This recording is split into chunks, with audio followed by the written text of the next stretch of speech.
warahmatullahi wabarakatuh. Perkenalkan, nama saya Devi Ayu Sulastri. Di sini saya akan mereview lahirnya Pancasila pada 1 Juni 1945. Pidato bersejarah Insinyur Soekarno pada tanggal 1 Juni 1945 di depan sidang BPU PKI. Pidato ini dikenal sebagai lahirnya Pancasila karena di dalamnya Bung Karno untuk pertama kalinya mengemukakan 5 dasar negara Indonesia merdeka. Ketua BPU PKI menjelaskan bahwa pidato Bung Karno disampaikan tanpa teks tertulis, namun memiliki isi yang sangat penting dan mendalam. Pada masa itu, Indonesia masih dalam masa penjajahan Jepang di tengah Perang Dunia Kedua. Walaupun situasi berat, para pendiri bangsa tetap mempersiapkan syarat-syarat menuju kemerdekaan, termasuk dasar negara.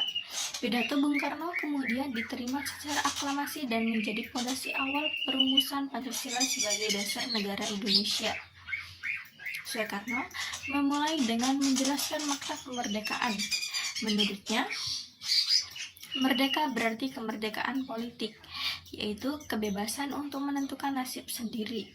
Beliau menolak pandangan bahwa Indonesia harus siap dulu secara ekonomi dan pendidikan sebelum merdeka. Soekarno berkata bahwa kemerdekaan adalah jembatan emas.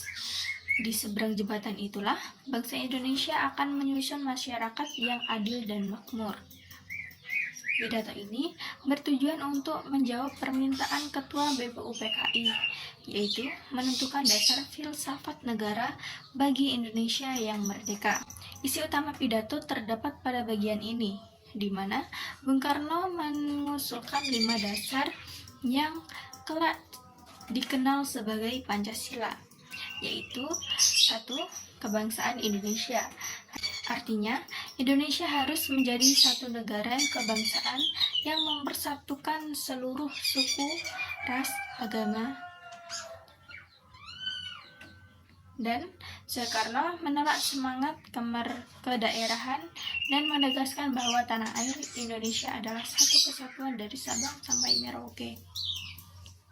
Yang kedua, internasionalisme atau perikemanusiaan, yang artinya nasionalisme yang sehat harus diimbangi dengan internasionalisme agar tidak berubah menjadi kaufinisme seperti di Eropa.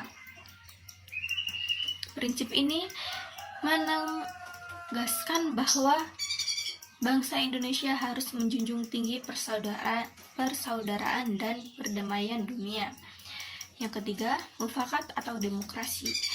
Negara Indonesia bukan untuk satu golongan, melainkan semua untuk semua. Sistem pemerintahan harus berdasar pada musyawarah dan perwakilan rakyat, bukan paksaan ataupun kekuasaan mutlak. Yang keempat, kesejahteraan sosial. Negara harus menjamin keadilan sosial bagi seluruh rakyat Indonesia.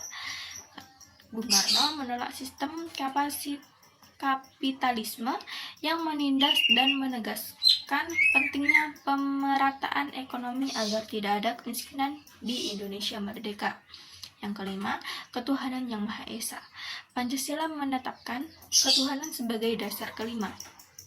Bung Karno menekankan bahwa negara Indonesia harus bertuhan secara berkeadaban, yakni menghormati perbedaan agama dan menolak egoisme keagamaan. Semua warga negara bebas beribadah sesuai kepercayaan dengan saling menghormati. Bung Karno kemudian menyederhanakan 5 sila menjadi 3 trisila, yaitu sosionasionalisme, gabungan dari kebangsaan dan kemanusiaan. Yang kedua, sosiodemokrasi, gabungan dari demokrasi dan kesejahteraan sosial. Dan yang ketiga, ketuhanan yang berkebudayaan. Selanjutnya, ia menyatukan trisila menjadi satu asas pokok, yaitu Ekasila. Prinsip ini menggambarkan semangat kerja sama dan kebersamaan seluruh rakyat Indonesia, semua untuk semua. Soekarno menegaskan bahwa Pancasila tidak akan hidup tanpa perjuangan. Ide dan cita-cita besar hanya dapat menjadi kenyataan apabila diperjuangkan dengan sungguh-sungguh.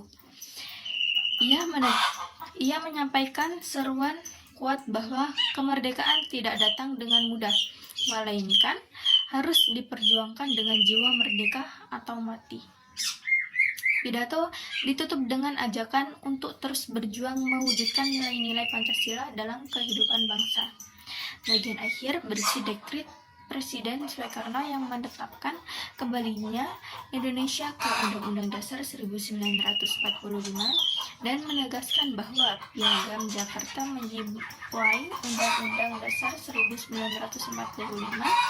Dekret ini juga memperkuat posisi Pancasila sebagai dasar negara yang sah dan abadi. Sekian dari saya. Wassalamualaikum warahmatullahi wabarakatuh.